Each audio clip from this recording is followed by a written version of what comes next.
السلام علیکم ورحمۃ اللہ وبرکاتہ۔ کل ہم بات کر رہے تھے سورہ ہود کی، اس کی آیہ نمبر 11 کی۔ سورہ ہود کی آیہ نمبر 11 میں اللہ سبحانہ و تعالیٰ نے ان لوگوں کے بارے میں بیان فرمایا ہے جو ایمان والے ہیں، اور جب ان پر کوئی مصیبت آتی ہے تو وہ صبر کا دامن نہیں چھوڑتے اور شکر گزاری کا راستہ نہیں چھوڑتے۔ اس لیے فرمایا کہ الا الذین صبروا، اور سوائے ان لوگوں کے جنہوں نے صبر کیا، باقی سارے لوگ جب مصیبتیں آتی ہیں تو اس پہ صبر کے بجائے شکوے کرنے لگتے ہیں، اور ساتھ ساتھ صرف صبر ہی پر یہ اکتفا نہیں کرتے، وَعَمِلُوا الصَّالِحَاتِ، اور نیک کام کرتے ہیں، یعنی نیک کاموں کو جاری و ساری رکھتے ہیں۔ نیک کاموں کو جاری و ساری رکھتے ہیں، نیک کام نہیں چھوڑتے۔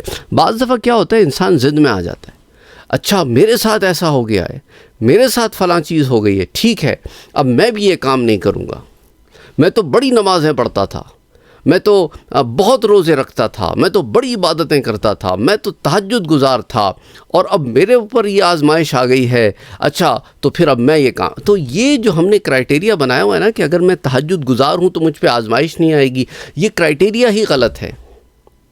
اگر زیادہ عبادت کرنے سے آزمائشیں ختم ہو جائیں تو اولیاء اللہ پر تو کبھی کوئی آزمائش ہی نہ آئے، صحابہ پر کوئی آزمائش ہی نہیں آتی، انبیاء پر کوئی آزمائش ہی نہیں آتی، پر ایسا معاملہ ہے نہیں۔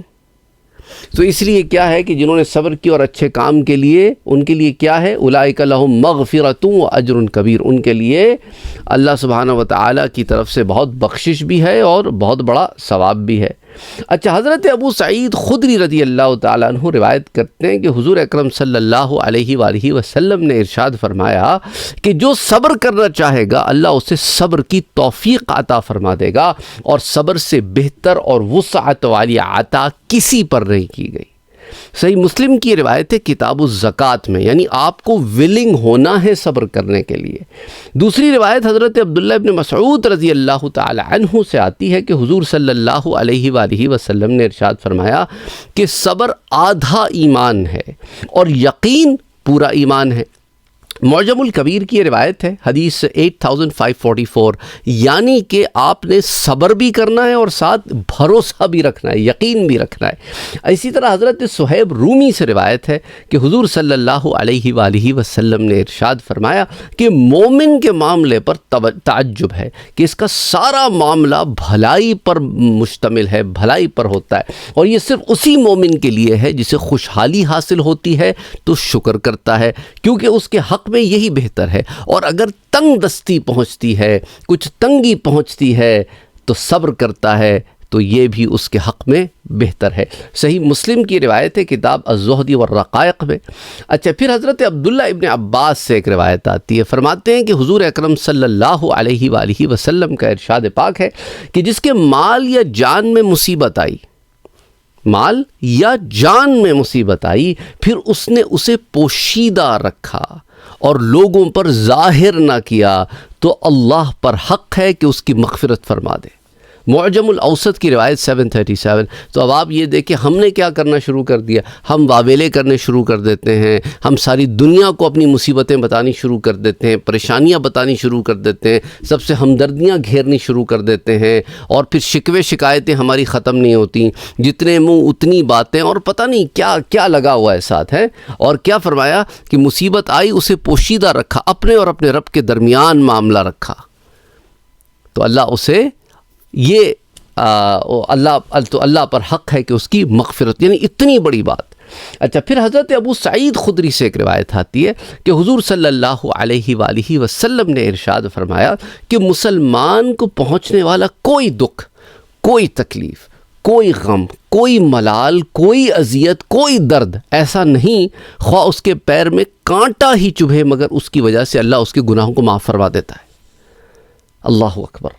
صحیح بخاری کی روایت ہے کتاب المرضى میں، حدیث 5641 اور 5642، دو روایتیں۔ اور اسی طرح اس روایت پر آج کے درس کا اختتام کرتے ہیں۔ حضرت جابر سے روایت ہے کہ حضور اکرم صلی اللہ علیہ وآلہ وسلم نے فرمایا کہ قیامت کے دن جب مصیبت زدہ لوگوں کو ثواب دیا جائے گا تو دنیا میں جن پہ مصیبتیں نہیں آئی تھیں، جو عافیت میں تھے، وہ تمنا کریں گے کہ کاش ان کی جسموں کو سیزرز یعنی قینچیوں سے کاٹ دیا جاتا اور وہ تکلیف میں مصیبت میں مبتلا ہوتے اور آج اجر کماتے۔ ترمذی شریف کی روایت کتاب الزہد میں حدیث 2410۔ تو اللہ سبحانہ و تعالیٰ سے ہماری یہی دعا ہے کہ ہمیں نعمتوں پر شکر کی توفیق دے اور عافیت بھی عطا فرمائے، اور کوئی مصیبت پریشانی آ جائے تو اللہ اس پہ ہمیں صبر کی توفیق عطا فرمائے کہ بے شک سب کچھ اللہ ہی کے فضل و کرم سے ہوتا ہے۔ اور دیکھیں قرآن کریم میں بھی اللہ سبحانہ و تعالیٰ ارشاد فرماتا ہے سورۃ النساء میں، ما یفعل اللہ بعذابکم ان شکرتم وآمنتم وکان اللہ شاکرا علیما۔ اور اگر تم شکر گزار بن جاؤ اور ایمان لاؤ تو اللہ تمہیں عذاب دے کر کیا کرے گا، یعنی عذاب کیوں دے گا تمہیں اللہ؟ اور اللہ قدر کرنے والا ہے اور جاننے والے، یعنی اللہ قدر کرتا ہے۔ عذاب تو ان کے لیے ہے نا جو کافر ہیں، مشرک ہیں، مرتد ہیں، ان کے لیے عذاب ہے۔ ہاں ہم پر کبھی کبھی آزمائشیں آ جاتی ہیں، لیکن شکر گزاری اور ایمان کے ساتھ ہم مدد حاصل کرتے ہیں۔ اسی طرح قرآن کریم میں سورہ ابراہیم میں اللہ فرماتا ہے وَإِذْ تَأَذَّنَ رَبُّكُمْ لَئِن شَكَرْتُمْ لَأَزِيدَنَّكُمْ وَلَئِن كَفَرْتُمْ إِنَّ عَذَابِي لَشَدِيدٌ۔ اور یاد کرو جب تمہارے رب نے اعلان فرما دیا کہ اگر تم میرا شکر ادا کرو گے تو میں تمہیں اور زیادہ عطا کروں گا، اور اگر ناشکری کرو گے تو میرا عذاب سخت ہے۔ اب دیکھیں جو رب عطا کرتا ہے وہ وہی نہیں ہوگا جو ہم خواہش کریں، اس کی مرضی جو عطا کرے وہ بہتر جانتا ہے کہ ہمارے لیے کیا بہتر ہے۔ بہرحال اللہ سبحانہ و تعالیٰ سب کے حالوں پہ رحم فرمائے اور ہمیں شکر گزار بندہ بننے کی توفیق عطا فرمائے، آمین۔ اللہم صلی علی محمد وعلی آل محمد۔